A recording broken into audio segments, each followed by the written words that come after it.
Ya estamos en un nuevo estudio Elefante Presenta y hoy con una compañía de lujo. Bueno, en Estudio Elefante nos damos el lujo de tener unos grandes invitados una vez al mes o a veces, en ocasiones, hasta 2 veces al mes cuando tenemos esta fortuna.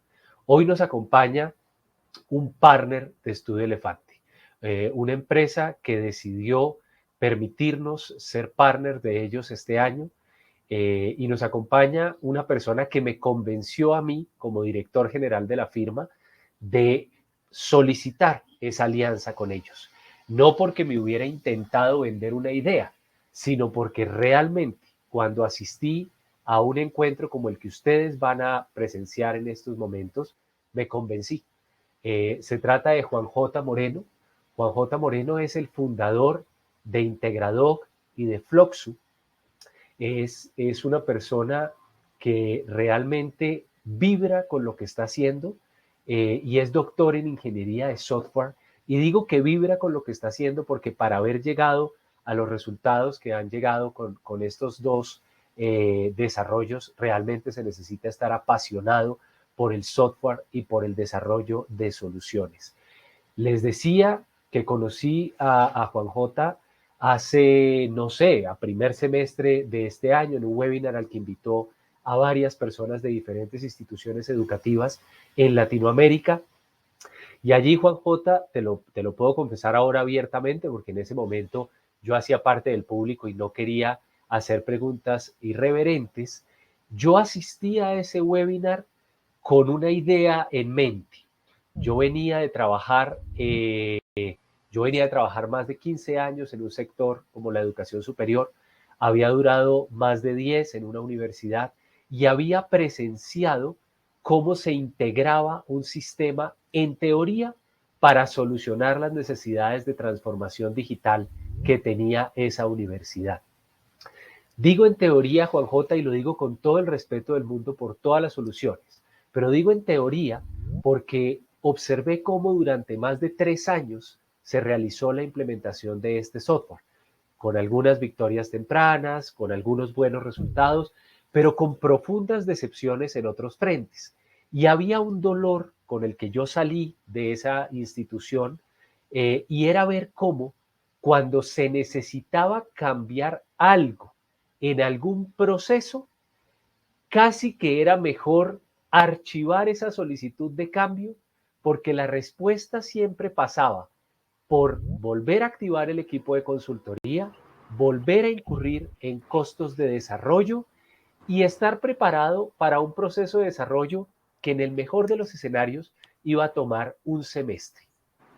Frente a ese costo, realmente, y te lo digo con la mayor honestidad, muchas veces los que trabajábamos allí decíamos, dejemos el proceso así, no nos enredemos, no enredemos a la universidad, dejémoslo así y miremos cómo funciona. Con esa idea en mente, yo llegué al webinar que les contaba, al que nos había invitado Integradoc y Floxu, y de pronto yo vi una aproximación completamente diferente y empecé a oír palabras completamente diferentes y me fui con una sigla en la cabeza, BPM. Y me fui con otra palabreja en la cabeza que me encantó, no code. En ese momento, te soy muy honesto, yo jamás había escuchado de BPM y no code para mí era una idea que se usaba mucho en prototipado, pero jamás me imaginé que se estuviera usando como la están usando. Esto simplemente para decirles a todos los que nos acompañan hoy que ese día, cuando se acabó ese webinar, yo entendí que había 2 formas de hacer las cosas. La forma en las que yo había presenciado que se hacían durante años, también soy ingeniero de sistemas y también he trabajado en estos procesos durante mucho tiempo, y una forma completamente diferente, que era la que me estaba presentando el equipo que lidera Juan J. Moreno. Juan J., bienvenido a Estudio Elefante Presenta. Gracias por la amabilidad de acompañarnos. Y bueno, el micrófono es tuyo porque yo ya me he robado suficiente tiempo de esta reunión. Muchas gracias. Bueno, primero que nada, muchísimas gracias por la invitación y por las palabras. La verdad que no conocía la anécdota de cómo fue la la primera vez que viste nuestras tecnologías, así que nada, me quedo súper contento y feliz de que haya funcionado ese webinar para acercarnos y en este momento permitir tener esta instancia en la cual tenemos muchas ilusiones de que puedan salir buenas ideas, que los asistentes se puedan llevar conceptos, conocimientos y sobre todo cosas prácticas que puedan aplicar hoy de tarde o en esta misma mañana en sus organizaciones. Así que sin más preámbulos voy a ir avanzando. Pero antes de meternos en el meollo de la cuestión, quiero comentarles un tema que a mí me ha llamado bastante la atención. Y es este número, ahí tienen la fuente, después pueden revisarla en más detalle, pero es un número muy ilustrativo, ¿no? 60% de los líderes de recursos humanos no hacen diferencia entre las titulaciones en línea y las titulaciones presenciales. Y eso se apoya en lo que hemos visto, que es un empuje muy fuerte de las opciones y alternativas de aprendizaje en línea. Ahí puse un par nada más de referencias importantes, de Harvard, de Forbes, y bueno, alguna un poco más partidaria.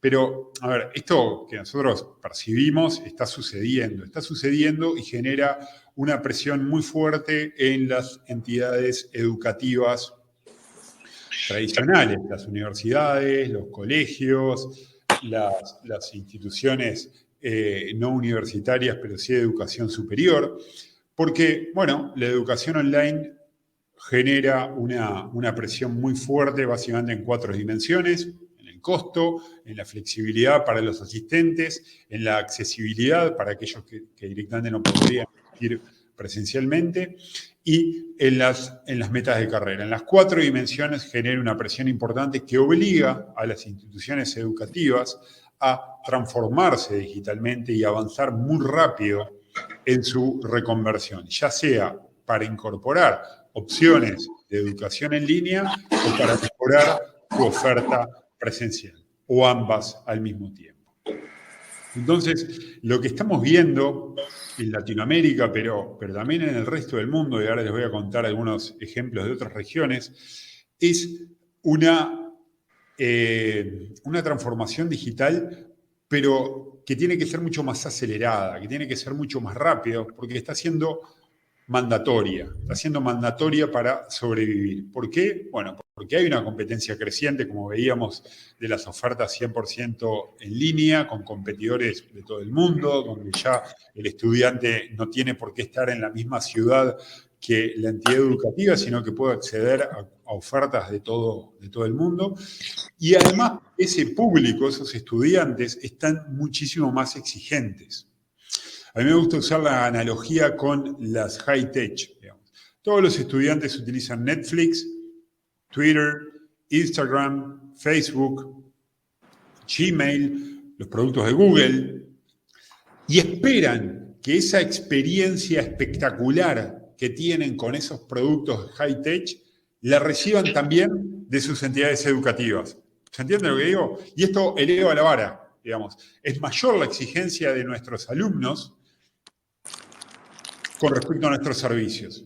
Entonces eso nos empuja a que esa transformación digital que hace tiempo que las entidades educativas vienen haciendo de forma gradual y paulatina, como bien decía José, a veces tomándose 1 año, 2 años, 3 años para ejecutarla, bueno, tengamos que hacerla mucho más rápido, mucho más rápido. Y para eso hay 2 pilares fundamentales. El primero es el concepto de hiperautomatización de procesos administrativos internos. A ver, el acto educativo del docente con sus alumnos, bueno, podrá tener alguna innovación, podremos ayudarlo con alguna tecnología y demás, pero a ver, ese es el espíritu de la entidad educativa y eso es muy difícil y no queremos modificarlo. Eso funciona y funciona muy bien. ¿Dónde está la oportunidad? La oportunidad está en todo lo que rodea a ese acto educativo, a todos los procesos administrativos, a todos los procesos de soporte, a los procesos de atención a ese alumno. Ese es el primer pilar. Y el segundo pilar es formar profesionales, es decir, como entidad educativa también ofrecer formación en automatización en mejora y en gestión de procesos de negocios. Para que esos profesionales que vienen a nuestra universidad, bueno, puedan recibir la formación para llevar ese conocimiento de mejora continua y de mejora de los procesos a sus propias organizaciones, a las empresas en las cuales se están trabajando. Es decir, tenemos dos pilares, uno que mira hacia adentro de la entidad educativa, tratando de mejorar los procesos administrativos, y otro que mira hacia afuera, tratando de que los alumnos se lleven esos conocimientos y los vuelquen a sus organizaciones. Déjenme hacer una pequeña pausa y comentarles algunas de las universidades con las cuales tenemos acuerdos de diferente tipo y están trabajando con nuestras tecnologías. Acá hay de los dos casos. Hay universidades con las cuales tenemos acuerdos académicos para que ellos utilicen nuestras tecnologías en sus cursos de gestión de procesos de negocios, es decir, para enseñar a los alumnos estas disciplinas y que los alumnos las puedan utilizar en sus empresas. ¿Escucho un ruidito ahí de fondo? Sí, lo estoy tratando de solucionar, Juan. Ok. A ver quién tiene el micrófono abierto. Perfecto, ningún problema.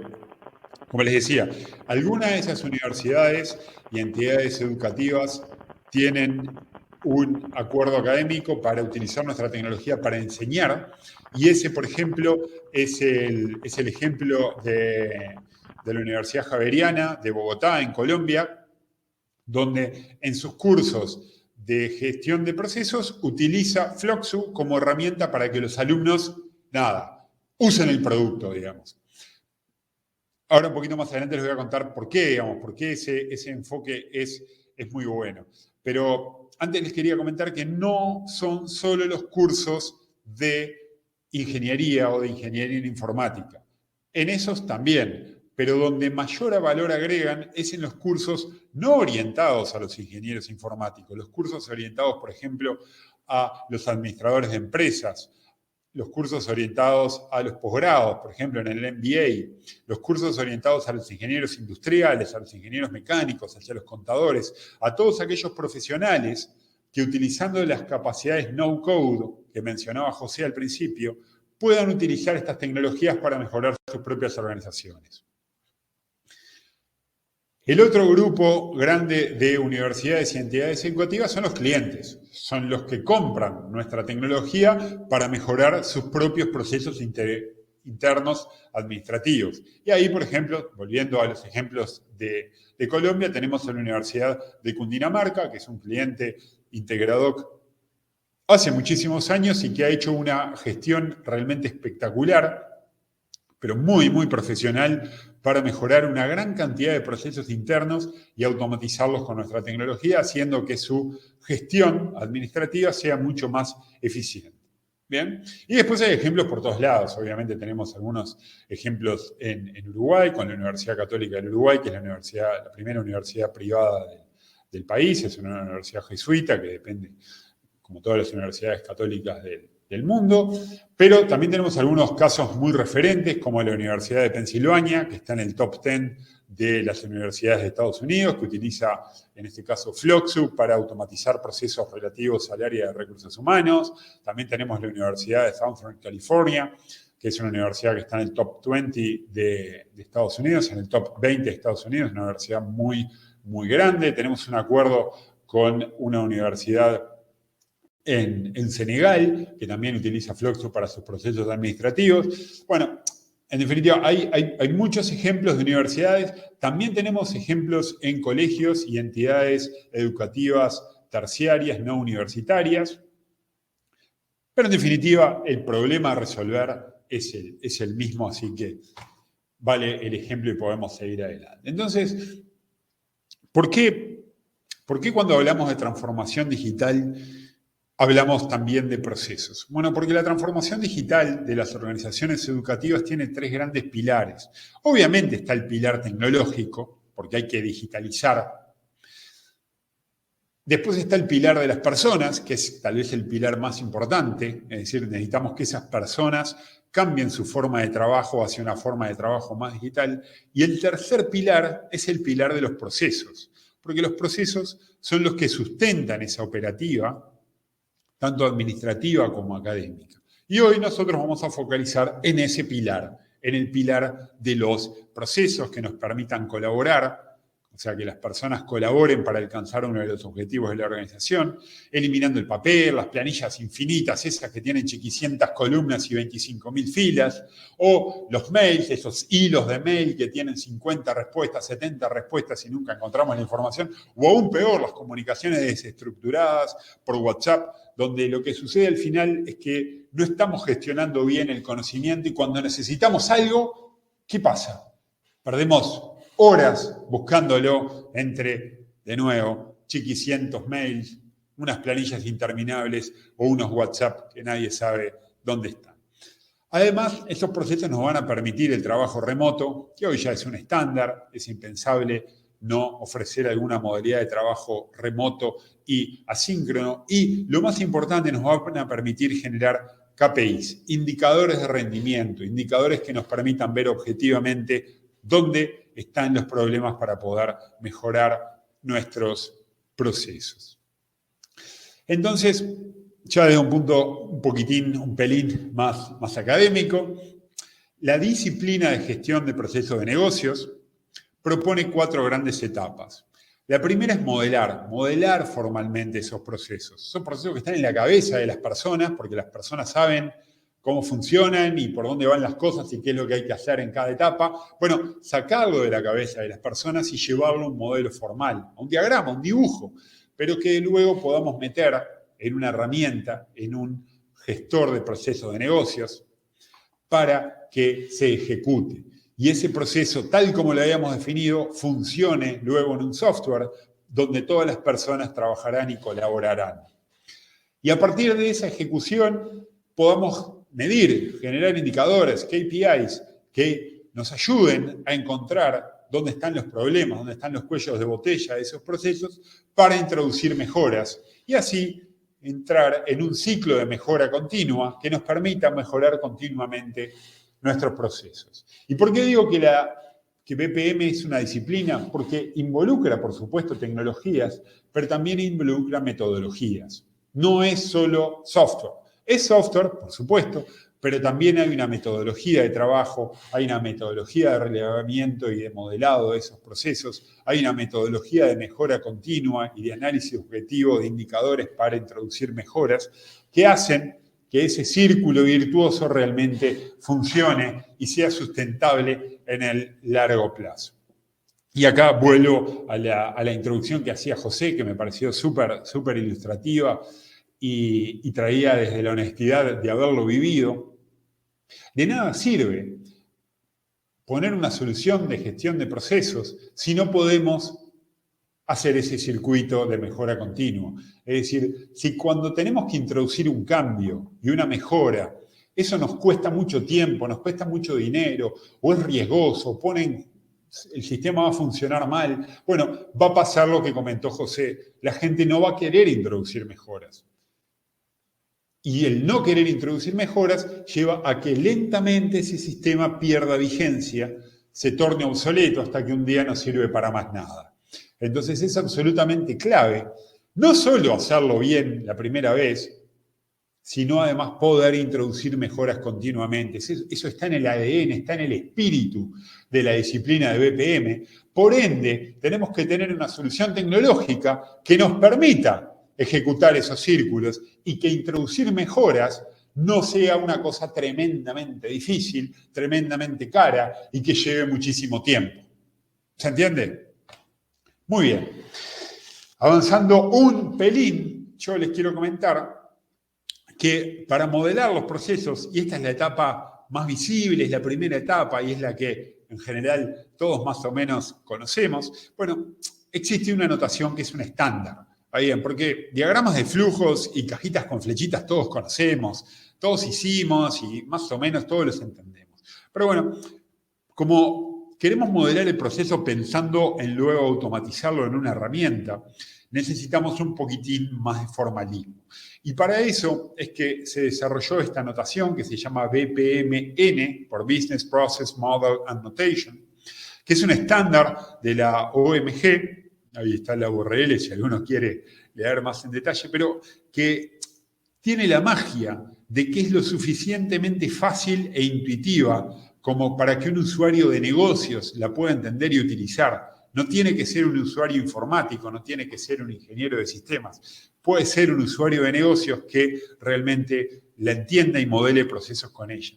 Pero al mismo tiempo es lo suficientemente formal y detallada como para poder ser introducida en un motor de ejecución de procesos y que la utilice para ejecutar los procesos de acuerdo al diagrama. ¿Se entiende? Ese balance entre simplicidad y formalismo es la clave del éxito de BPMN.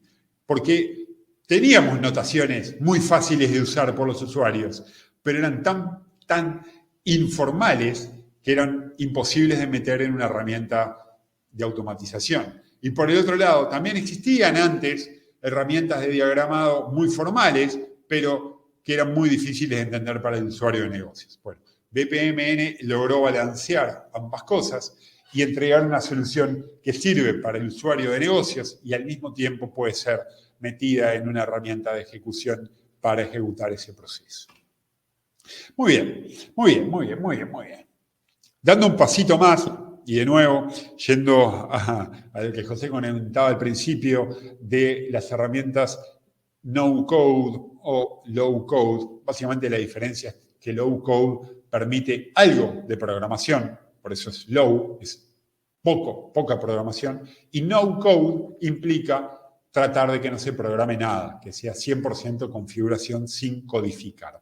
¿Está bien? Pero, ¿por qué surge esto? Bueno, a mí me encanta esta analogía de Heracles.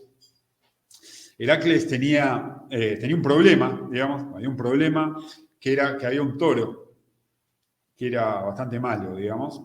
Entonces, Heracles tenía dos alternativas. Una era matar al toro, digamos. Y la otra era domar al toro, o dicho de otra forma, tomar al toro por las astas. Y de ahí es de donde surge el dicho de tomar al toro por las astas, digamos, que es dominarlo. Dominarlo, pero de forma autónoma. Es decir, yo domino el problema. Y justamente eso es lo que proponen las herramientas low code y no code. Darle la autonomía a los usuarios de negocios para que puedan resolver su problema. Por eso también surge el concepto de ciudadanos desarrolladores o ciudadanos programadores o citizen developers en inglés, que significa que son personas que no son ingenieros en informática, no son programadores, pero pueden desarrollar sus propias aplicaciones y pueden resolver sus propios problemas. Es decir, pueden tomar el toro por las astas y resolver sus problemas por sí mismos. Y esa es justamente la propuesta de valor que tenemos en Integradoc y en Fluxo. Que las instituciones educativas puedan automatizar sus procesos por sí mismas de forma rápida y de forma económica. ¿Está bien? Por supuesto que pueden recibir soporte, entrenamiento, capacitación, etc. Pero al final del día tienen autonomía. Y cuando el proceso está funcionando, pero hay que hacerle un cambio, y créanme, va a ser necesario hacerle cambios, puedan hacerlo de forma autónoma, puedan hacerlo ellos mismos. Y la otra mitad de la propuesta de valor es el acuerdo académico, donde los estudiantes se forman y practican en sesiones hands-on, es decir, metiendo las manos en la masa para digitalizar procesos de la vida real. Y esto es extremadamente rico para el estudiante, porque al utilizar una herramienta no-code, el estudiante, en lugar de perder 10 horas, 20 horas, 30 horas tratando de aprender cómo se utiliza, cómo se configura, cómo se instala una herramienta, no. El estudiante recibe la formación conceptual y luego se le entrega la herramienta y ya directamente puede utilizarla y puede automatizar un proceso. Entonces, la internalización de ese conocimiento se produce de una forma muchísimo más eficiente, porque no solo se le cuenta el concepto de la gestión de procesos de negocios, sino que realmente él automatiza un proceso en una sesión o en un trabajo domiciliario, digamos, pero dentro del mismo curso, él termina habiendo podido automatizar un proceso completo, digitalizando un proceso completo que él conoce. Y eso es extremadamente ilustrativo para el alumno. Por eso es que muchas universidades están utilizando nuestra tecnología mediante estos acuerdos académicos para llevar las herramientas a sus alumnos. ¿Bien? Y ahora vamos a ver esa magia, digamos, que les estoy contando, lo vamos a ver ahora a continuación en una breve demostración. Pero antes de eso, déjenme repasar algunos ejemplos.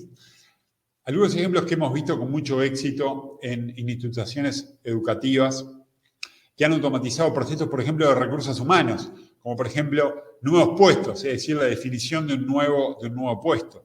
Luego, la postulación de las personas a ese nuevo puesto, a ese nuevo cargo. El onboarding de esas nuevas personas, sean personal docente o personal administrativo. También el offboarding, es decir, cuando se van.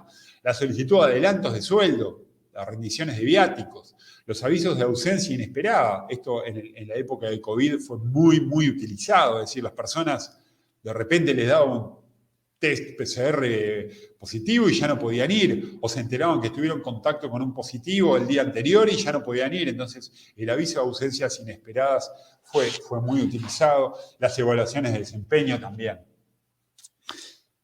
También desde el lado académico, por ejemplo, el diseño de una nueva oferta académica, un nuevo programa, de una nueva carrera dentro de la universidad, bueno, es un proceso complejo que tiene muchas etapas y que puede y debe ser automatizado. La modificación de esa oferta académica, también la baja de la oferta académica, la invitación a profesores, sobre todo si son del exterior y tienen costos asociados, la organización de eventos. También aspectos más estratégicos, como por ejemplo proyectos de inversión, proyectos de mejora de edilicia, de adquisición de nuevos predios, actas, resoluciones del consejo directivo y otros procesos. Por ejemplo, siempre recuerdo uno muy bueno de inspección del campus, digamos, donde había una persona que iba con su tablet recorriendo el campus e iba marcando cosas que veía para mejorar, para limpiar, para arreglar dentro del campus. ¿Bien? Son todos procesos administrativos, procesos de soporte, que ahora vamos a ver cómo se pueden automatizar muy rápidamente. En la otra pata, con respecto a los estudiantes, hemos visto utilizar nuestras tecnologías en cursos de ingeniería, por supuesto, de automatización de procesos, de gestión de procesos, pero también de ingeniería de software. Pero sobre todo lo hemos visto en áreas más transversales, como por ejemplo en empresas, donde contadores, economistas, administración de empresas, o incluso en posgrados y en MBAs, ven la disciplina de gestión de procesos y si lo llevan en su set de herramientas y de tecnologías para aplicar en sus propias empresas. ¿Bien?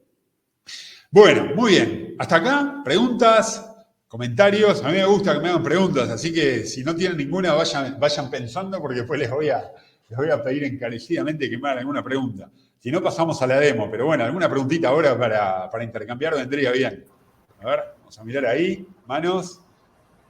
Si alguno tiene una pregunta, con absoluta tranquilidad abran la cámara y aprovechen esta lección magistral, porque cuando uno tiene el lujo que se están dando ustedes de tener clase con Juan J. Moreno, un tipo que ha llegado a publicar casos en Harvard Business Review, vale la pena sacarle el jugo. Así que de verdad los invito, si tienen preguntas, están en su casa, formúlenlas.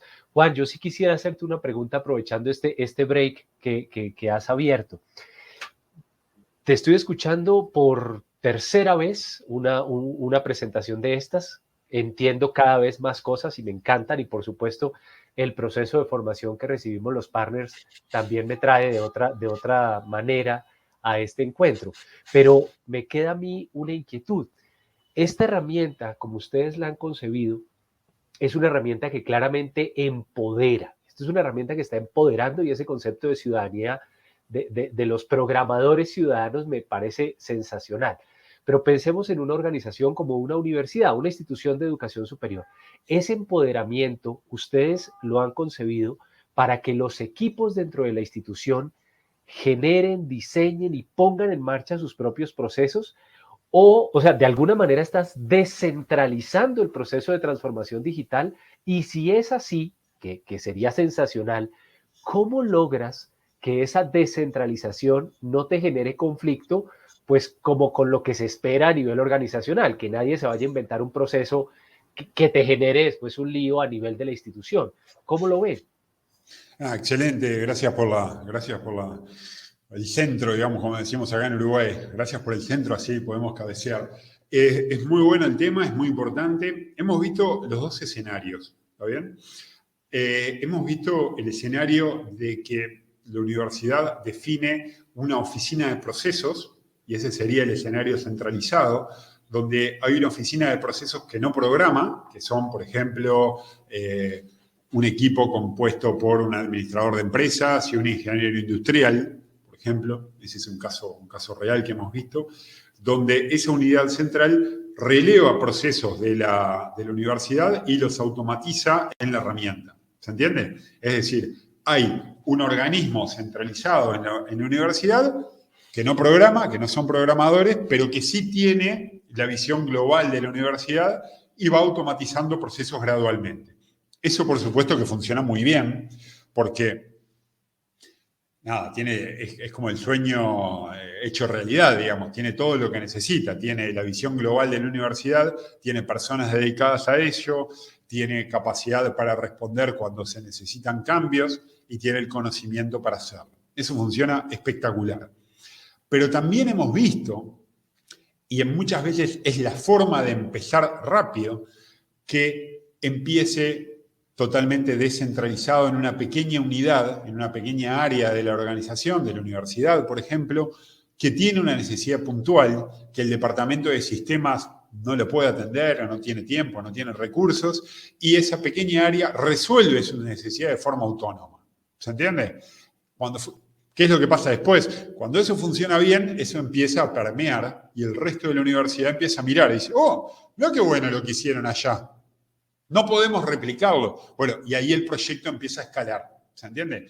Al final del cuento, lo ideal sería que todas lleguen a tener una oficina de procesos donde lo puedan hacer de forma centralizada, ¿verdad? Eso sería el ideal justamente porque los procesos de la universidad por lo general son transversales, los procesos realmente importantes son transversales y, por ejemplo, todos queremos que en nuestra universidad el proceso de onboarding de un nuevo profesor de ingeniería sea igual al proceso de onboarding de un nuevo profesor de abogacía.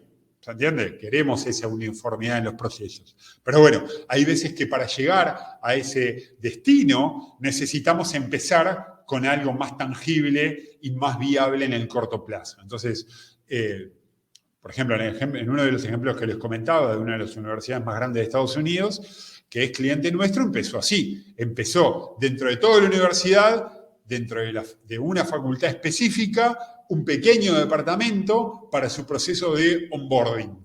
¿Está bien? Y así comenzó, con ese pequeño proceso sumamente acotado. Y después que fue funcionando bien, bueno, se fue expandiendo y adquiriendo más procesos, más usuarios y más vuelos. ¿Se entiende? Se entiende perfectamente, Juan. Y creo que en esa línea de lo último que acabas de decir, me gustaría volverte a hacer un centro, pero este centro lo envía una amiga que se llama Paola. Paola nos escribe en el chat, ¿cómo hacer para llevar en paralelo la adopción de la disciplina, asumo que se refiere a la disciplina BPM, y la acogida de la herramienta? ¿Cuánto tiempo promedio puede tomar dentro de las universidades de acuerdo con su experiencia? Bueno, está bien, es un excelente tema, gracias por levantarlo también. Depende mucho del alcance que se le dé a ese primer proceso. Después le voy a compartir, José, yo te comparto y tú se los envías a los asistentes, un artículo que escribimos y publicamos justamente que se llama Parálisis por Análisis. La parálisis por análisis se produce cuando no nos animamos a empezar a automatizar un proceso porque es tan grande el universo de procesos y son tantas las implicancias que hay que nos quedamos en la etapa de análisis, tratando de decidir cuál es el mejor, por dónde arranco, cuál utilizar, etc. Entonces, la recomendación ahí, y respondiendo a la pregunta, es elegir un primer proceso que balancee complejidad con aporte al negocio y ese proceso tirarse al agua. ¿Bien? Y automatizarlo y ponerlo a funcionar. idealmente con un grupo pequeño de personas, tal vez que afecte a 5, 10, 20 personas, es decir, un grupo de personas que podamos controlar, que nos podamos sentar al lado, mostrarle cómo funciona la herramienta. ¿Por qué? Porque ese primer grupo va a ser la clave. Si ese primer grupo logramos que adopte la tecnología, la herramienta y el proceso digital y lo empiece a utilizar, ese propio grupo va a ser el referente al que todos después van a mirar y van a decir, ah, yo también quiero de eso. ¿Se entiende? Entonces, si seguimos esta metodología que es súper ágil, está basada en todos los conceptos de metodologías ágiles, de empezar por algo concreto y entregar un resultado rápido, bueno, nada, podemos entregar resultados muy rápidos. En un mes podemos tener un proceso funcionando en la universidad, siempre y cuando cumpla estos requisitos, que sea un proceso acotado, que tenga un set de usuarios acotados, que no sea muy complejo y que agregue valor al negocio. Y eso lo podemos mostrar en un mes y poner a funcionar. Y luego, bueno, empezarán a agregarse a estos procesos, otros proyectos y más usuarios, y bueno, ahí obviamente el tiempo se extiende. Pero entonces, para responder con precisión a la pregunta, hemos visto implantaciones tan rápidas como un mes, y por supuesto, después esos clientes siguen trabajando y no termina nunca, digamos, ¿no? No es que termine el proyecto, no termina nunca, porque procesos siempre aparecen nuevos y a la medida que se van adoptando, cada vez encontramos nuevos usos para la herramienta. Tenemos clientes de hace 15 años, digamos, y siguen incorporando nuevos procesos. ¿Se entiende? Espectacular, Juan. ¿Y cómo nos identificamos con esa aproximación al trabajo desde ustedes y desde lo que hacemos nosotros como firma? Las metodologías ágiles sin duda son la manera de abordar la realidad en la que nos movemos. Esa posibilidad que ustedes brindan, y de verdad los invito con absoluto convencimiento a que se hagan más adelante ese curso que tiene disponible Floxu para uno aprender de BPM. A mí me encantó, además es gratis y además uno puede empezar a jugar con Floxu en vivo y empezar a hacer cosas. Entonces es sensacional ver cómo se prototipa. Acá te están echando flores por el chat, Juan, tú no las alcanzas a leer, pero yo las voy a ir leyendo. Te hace una pregunta, Hugo, después de agradecerte la presentación, que tiene que ver con el nivel de detalle en los formularios. ¿Hasta qué punto se debe detallar el formulario? ¿Qué es lo recomendable para equilibrar entre lo ideal, pero al mismo tiempo realista para empezar? Perfecto. Déjame responderte esta pregunta pasando unos minutos a la demostración del producto, que la vamos a hacer muy breve porque no tiene sentido. Después, por supuesto, pueden coordinar con José una demostración más profunda, pero simplemente para redondear me gustaría mostrar algunos conceptos y de paso respondo la pregunta de Hugo. Me voy a cambiar acá. Y acá estoy directamente dentro de la herramienta. Uy, se me deslogueó. Hacía mucho tiempo que estaba.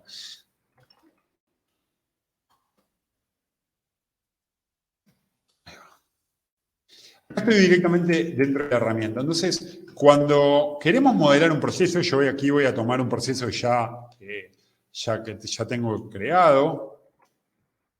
Pero cuando queremos modelar un proceso,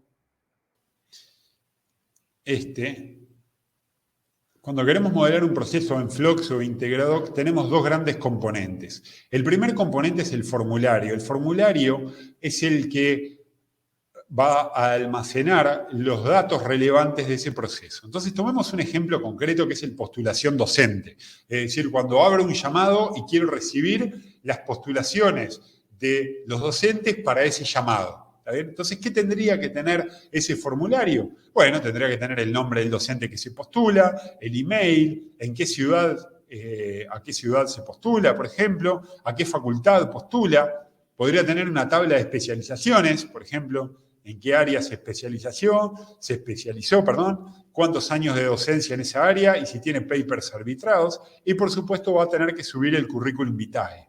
¿Está bien? Y agregar nuevos campos en este formulario es muy sencillo. Yo simplemente agrego un combo que lo arrastro y lo tiro, por ejemplo, en este caso, y lo configuro. Digamos que acá le voy a poner el grado, digamos. Entonces, en el grado le voy a dar opciones que sean, por ejemplo, profesional o grado universitario, digamos, maestría o doctorado o postdoc. ¿Está bien? Y así simplemente yo agregué un nuevo campo dentro de mi formulario. Ya entendieron la idea. Uno, cuando genera el formulario, utilizando Integrado Keyflux, sin programar, arrastra y tira los campitos para generar el formulario con todos los datos que quiero. Y acá respondo la pregunta de Hugo. ¿Cuántos campos tengo que poner? Bueno, acá no hay recetas mágicas. No hay una receta mágica que diga, mire, más de 20 campos es mucho o menos de 20 campos. No, eso no existe. Lo que sí hay es sentido común y lo que hay es balance. El mismo balance que yo les comentaba para elegir el proceso, lo tenemos que aplicar aquí. Tiene sentido un formulario que balancee la cantidad de campos que le voy a pedir con la información que realmente necesito. Si pido más información de la que realmente necesito, el formulario me va a quedar una sábana interminable muy pesado para el usuario. Si le pido menos campos de los que son realmente necesarios, y bueno, estoy perdiendo información relevante y no la voy a tener almacenada. Con lo cual, el criterio depende del proceso, por supuesto, pero el criterio debería ser pedir la mínima cantidad de campos que realmente necesito. ¿Se entiende? Muy bien. Y una vez que definí los campos, voy a diseñar el workflow, es decir, el diagrama del proceso. Y acá utilizo la notación BPMN que les comentaba, donde sí, efectivamente tengo cajitas y flechitas, pero estas cajitas y flechitas son muy intuitivas. Entonces, por ejemplo, si este es mi proceso de postulación, donde aquí en esta pelotita celeste alguien postula al puesto y luego lo revisa. Entonces, tengo una tarea asignada a un ser humano que se llama revisar postulación, y si le hago doble clic, puedo definir quién tiene que completar esta tarea. En este caso, por ejemplo, lo va a completar el rol Recursos Humanos de la universidad y además Génesis y Juan Moreno. Estas son las personas que voy a asignar a esta tarea. Le voy a dar decisiones, por ejemplo, aprobar o rechazar.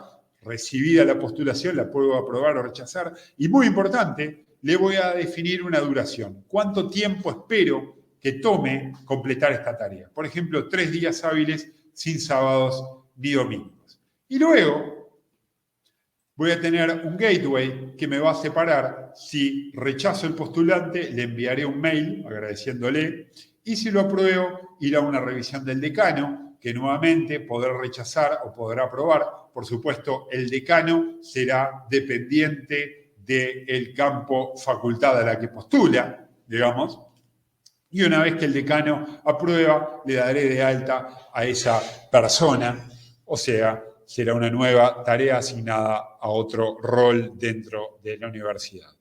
Por supuesto, este es un proceso extremadamente simplificado, la realidad es más compleja, pero a efectos de que ustedes entiendan cómo puedo modelar un proceso de forma muy simple, alcanza y sobra. Y por supuesto que todo esto yo lo puedo mover, agregar condiciones, agregar temporizadores, alertas y demás. Pero no me voy a detener porque la idea ya la entendieron. La parte fundamental aquí es este botón verde. Este botón verde es el que hace la magia. ¿Qué significa la magia? Significa agarrar toda esta definición que hicimos de mi formulario y de mi proceso que hice sin programar, y cuando le dé publicar proceso, todo esto va a estar disponible para ser utilizado. Y lo vamos a hacer.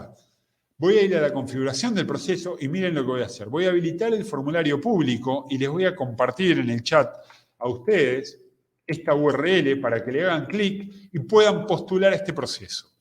Y luego voy a publicar el proceso para que quede listo. Me dice que está listo, esto ya está pronto, entonces voy a venir acá al chat y les voy a pegar la URL, les pido que hagan clic, por si alguno está en el celular o no puede, yo lo voy a ir haciendo acá en una ventana de incógnito, como si fuera un docente que está postulando. ¿Está bien? Pero ustedes hagan clic, que es divertido.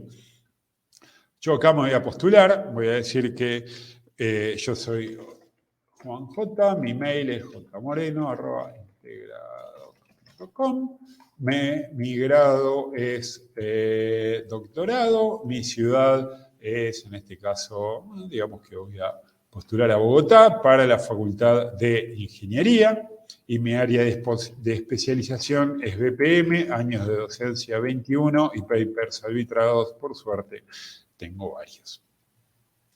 Adjunto mi currículum vitae, en este caso un archivo cualquiera, yo voy a adjuntar un PDF cualquiera. Fíjense en que el currículum es obligatorio, tiene asterisco, esto tiene sentido porque no voy a aceptar una postulación de un docente que no me sube el currículum.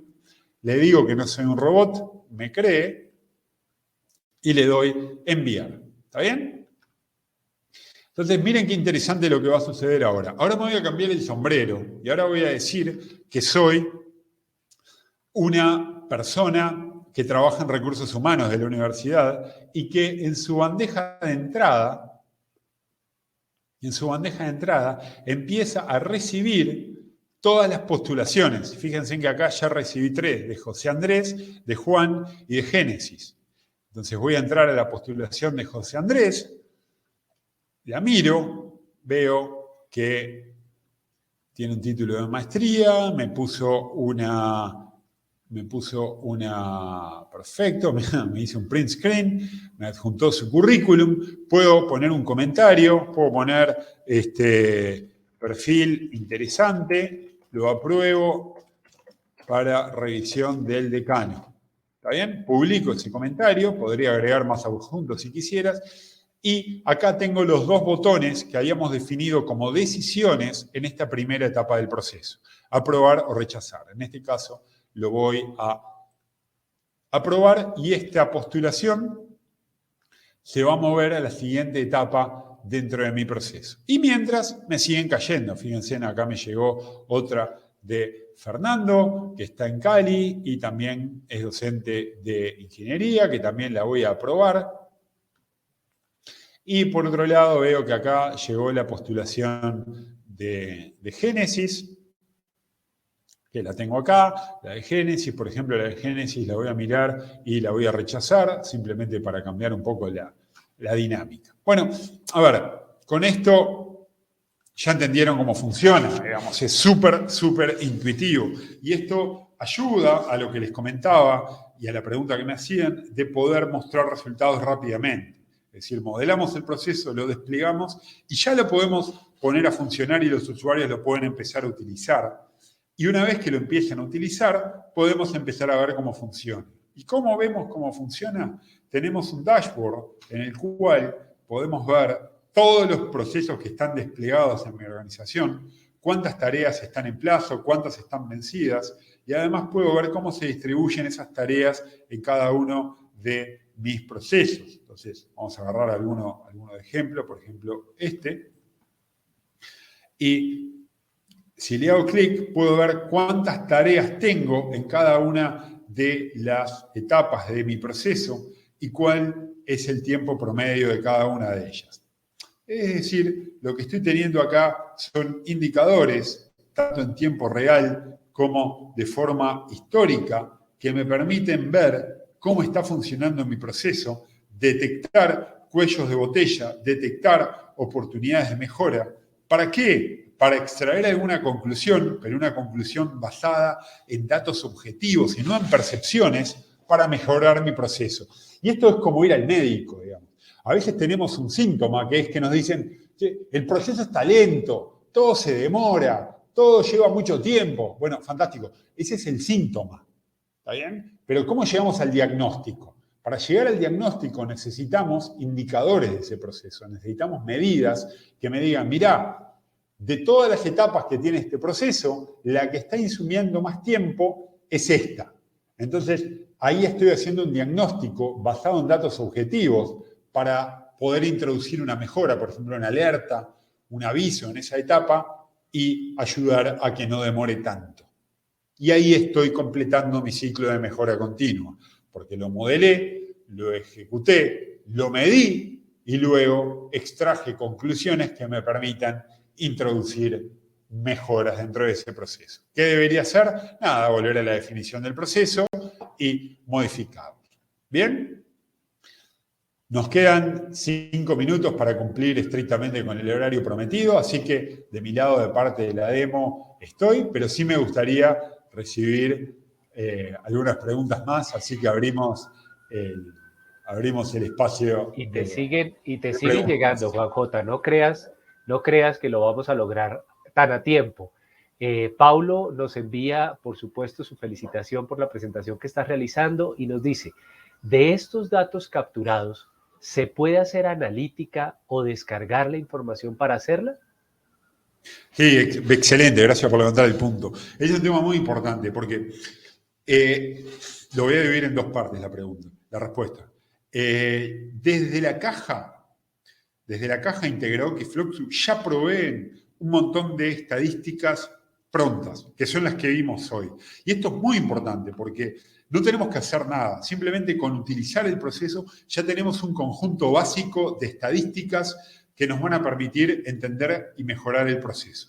¿Qué son? Básicamente tiempo total del proceso, es decir, cuánto tiempo lleva desde que arranca hasta que termina, tiempos intermedios, es decir, cuánto tiempo demora en cada etapa del proceso, y carga de trabajo completada por cada usuario. Es decir, a nivel de cada usuario, cuántas tareas completó de cada proceso. ¿Está bien? Y esa información viene de la caja y sale automáticamente. Y es importante que sea así, porque nos va a permitir rápidamente entrar en el ciclo de mejora continua.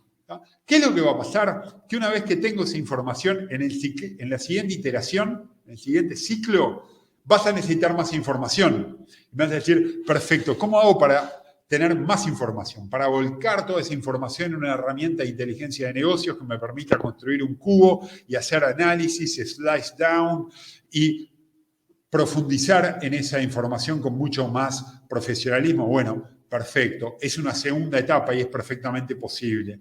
Y Fluxo e Integradoc se integran, valga la redundancia, con herramientas de inteligencia de negocios para poder exportar esa información a una herramienta de BI que permita hacer análisis muchísimo más profundos. Además, contamos con una herramienta de exportación de toda la información de los procesos a Excel, para que tú, por ejemplo, puedas tener un gran Excel con todas las instancias de proceso, con todos sus datos y sacar estadísticas mucho más refinadas y mucho más cercanas a la necesidad de ese proceso en particular. ¿Se entiende? Que son estadísticas que no podrían venir directamente en la herramienta porque nada, es imposible, son muy particulares de cada proceso, entonces te damos las herramientas para que puedas exportar la información y hacer ese análisis detallado como segunda o tercera etapa en el ciclo de mejora. ¿Bien? Clarísimo, Juan. Y hay una pregunta de director financiero y también me parece importantísimo abordarla y le agradezco. Marco nos pregunta, ¿cuál es el costo institucional? ¿Qué le podríamos decir? Bueno, a ver, de nuevo, proponemos un espíritu muy ágil y muy asociado a las necesidades y a las posibilidades de cada empresa. Entonces, entre Integradoc y Fluxus tenemos todo el abanico. Tenemos desde la modalidad tradicional de compra de las licencias de forma perpetua, modelo tradicional de venta de software, en cuyo caso el costo evidentemente es relevante, porque uno está adquiriendo las licencias de forma perpetua, hasta el otro lado del espectro, que es el arrendamiento de las licencias por usuario y por mes, y en ese caso es extremadamente accesible, los precios de Fluxus son públicos e inician en 15 y 21 dólares por usuario por mes.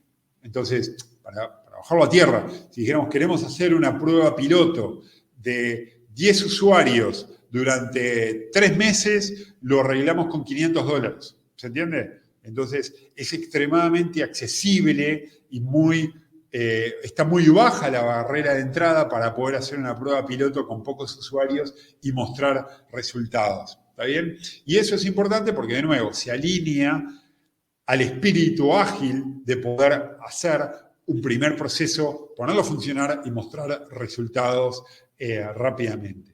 ¿Por qué es tan barato? Se estarán preguntando, tecnología de clase mundial, con clientes en todo el mundo. Para que tengan una idea, actualmente entre Floxu e Integradoc tenemos 15.000 organizaciones suscritas en los 6 continentes. ¿Por qué esta tecnología de clase mundial que figura en el top 5 de la mayoría de los rankings de BPM No Code lo podemos vender tan barata? Bueno, por la magia de las economías de escala. Los productos en la nube, como Floxu, tienen muchísimos clientes, entonces los costos se pueden diluir entre muchísimos clientes y eso hace que cada cliente pueda pagar poco. O dicho en otras palabras, este tipo de tecnologías hace 10 años costaban nunca menos de $100.000, en general entre 200 y $500.000, con lo cual solo eran accesibles para determinadas organizaciones muy grandes. Hoy se ha democratizado y podemos ofrecer estas tecnologías a costos muchísimo más amigables para pequeños departamentos, para universidades de Latinoamérica con presupuestos mucho más acotados. Juan, muchísimas gracias. Qué posibilidades las que se abren de verdad y qué espectro el que se nos está abriendo para diferentes instituciones de educación superior. Yo quiero formularte una última pregunta y permíteme jugarla desde la camiseta técnica de una persona que se formó como ingeniero de sistemas hace muchísimos años ya. Estábamos viendo un formulario, estás haciendo una captura de datos y el espíritu es, puedes ajustarlo cada vez que necesitas. Como yo lo entiendo o como lo entendí hace ese montón de años, por detrás de ese formulario hay una base de datos de algún tipo. Y cuando a mí me dicen en algún proyecto, puedes incluir o puedes quitar campos o puedes cambiar cosas, inmediatamente mi cabeza se va a 20 años en el pasado y dice, ojo, y la base de datos que construimos con tanto esfuerzo, ¿cómo vamos a garantizar su integridad? Yo veo lo que estás haciendo, como digo, por tercera vez y digo, pero ¿cuál es la magia detrás para que no se pierda esa información y para poderle decir verdaderamente a una organización, manipula tus procesos cada vez que desees hacerlo porque te indica que es el camino hacia un mejoramiento? ¿Cómo garantizan la integridad de la información? ¿Qué ocurre? ¿Cuál es la magia? Obviamente lo que nos puedas revelar detrás de esa posibilidad que planteas. Bien, bueno, sí, hay mucha tecnología atrás. Justamente el valor agregado, digamos, de las herramientas no-code o la magia de las herramientas no-code es que ocultan esa complejidad, que evidentemente existe, la ocultan al usuario final y lo que entregan es una solución que es agnóstica en el sentido de qué hay atrás, digamos. El usuario final no se entera qué hay atrás y Floxu Integradoc resuelve una lógica para almacenar esos datos en la base de datos de forma segura, de forma consistente y sobre todo de forma que sean recuperables, porque de eso no hablamos, pero es muy importante. Es decir, cada vez que ustedes vuelcan conocimiento y graban datos en Floxu Integradoc, esos datos quedan guardados y luego pueden ser recuperados mediante herramientas de búsqueda full text o de texto completo. ¿Eso qué quiere decir? Que ustedes dentro de 3 años hacen una búsqueda por el postulante José Pérez y Floxu Integradoc les van a devolver la instancia de procesos en el cual José Pérez se postuló. Eso es porque además de guardar los datos en la base de datos, esos datos se indexan con una tecnología que permite búsquedas de texto completo para luego poder aprovechar ese conocimiento que está en la organización, que está guardado en servidores de la organización, pero que a veces es muy difícil de recuperar. Entonces, nosotros no solo resolvemos la parte del almacenamiento, que es muy importante, sino que además resolvemos la parte de la gestión del conocimiento que se almacena en esos repositorios para que luego puedan buscar y recuperarlo. ¿Bien? Juan, y nos hacen, yo creo que esta sí va a ser la última pregunta. Fernando dice, excelente, y quiere saber qué diferencias existen entre Floxu e Integradoc y cuál elegir. Perfecto. Desde el punto de vista tecnológico, son exactamente iguales. Es decir, desde el punto de vista del producto y la tecnología que utilizan y cómo funcionan y las pantallas que que el producto ofrece son exactamente iguales y son lo que ustedes vieron hoy en la demo. La diferencia fundamental entre ambos radica en que Integradoc se puede instalar on-premise, con lo cual lleva a un modelo de negocios ligeramente diferente, y Floxu funciona 100% en la nube. ¿Qué quiere decir esto? Si ustedes, por ejemplo, en la universidad tienen una política de que no pueden utilizar software en la nube, no hay ningún problema, pueden instalar en sus propios servidores Integradoc. ¿Está bien? Y eso es lo que sucede en muchísimas organizaciones educativas que por diferentes políticas o restricciones o porque son universidades públicas y tienen que tener los datos en sus propios servidores, bueno, no pueden utilizar productos 100% en la nube y tienen que instalar el software on-premise en sus propios servidores e instalan Integradoc y no hay ningún problema. Y por otro lado, hay otros que prefieren utilizar el software en la nube, no instalar nada en sus propios servidores, desentenderse de ese tema y esos eligen Floxu. Esa es la diferencia. Por eso cuando hablamos de los productos, hablamos de los dos productos porque realmente la diferencia está en cómo se instalan y bueno, y obviamente eso tiene algunas diferencias en el modelo de negocios, porque bueno, luego hay que darle, por ejemplo, cuando uno lo instala on-premise, bueno, después hay actualizaciones de ese software, hay nuevas versiones que también hay que instalar, entonces bueno, ¿quién se va a hacer responsable de instalarlas? Lo va a hacer la universidad, lo vamos a hacer nosotros como empresa, lo va a hacer un partner como Elefante, bueno, no pasa nada, se resuelve, pero hay que hacerlo, digamos, alguien lo tiene que hacer. Eso en la modalidad en la nube no es un problema porque, bueno, ahí nos encargamos nosotros como proveedores de esa solución en la nube de actualizar y cambiar las versiones del producto cada vez que se liberan. Esas son las diferencias entre Integradoc y Floxu y ese es el motivo por el cual siempre hablamos de ellos en conjunto. ¿Bien? Muchísimas gracias, Juan. Muchísimas gracias.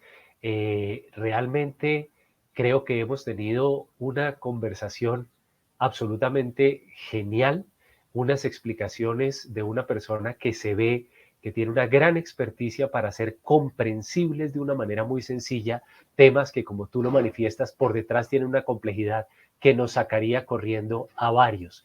Así que, de verdad, Juan, mil y mil gracias. Ha sido un verdadero gusto poder compartir este estudio Elefante Presenta contigo y con cada una de las personas que se sumó a este encuentro. Realmente tuvimos una asistencia maravillosa, unas preguntas, como tú dices, unos centros que te permitieron cabecear muy bien y uno agradece eso cuando está en el rol en el que tú estabas esta mañana.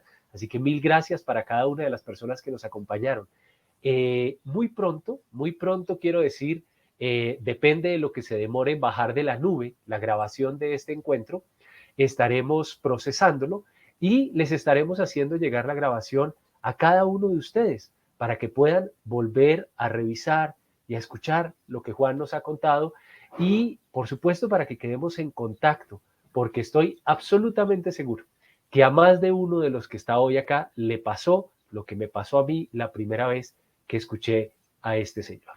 La primera vez que escuché a Juan J. Moreno, sin tener ni idea quién era, sin tener ni idea qué era Floxu, qué era Integradoc, salí directamente a buscarlos, porque la magia que está detrás me permite pensar en posibilidades increíbles y es la magia que manejamos firmas que nos movemos en ese marco de agilidad, pues que es el que corresponde en una realidad como la que nos encontramos.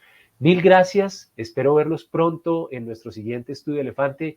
Juan, mil gracias, de verdad un abrazo grande y ojalá podamos volver a tener una conversación de estas en poco tiempo. Gracias. Muchísimas gracias a ustedes, nos estamos viendo. Claro que sí, feliz día para todos.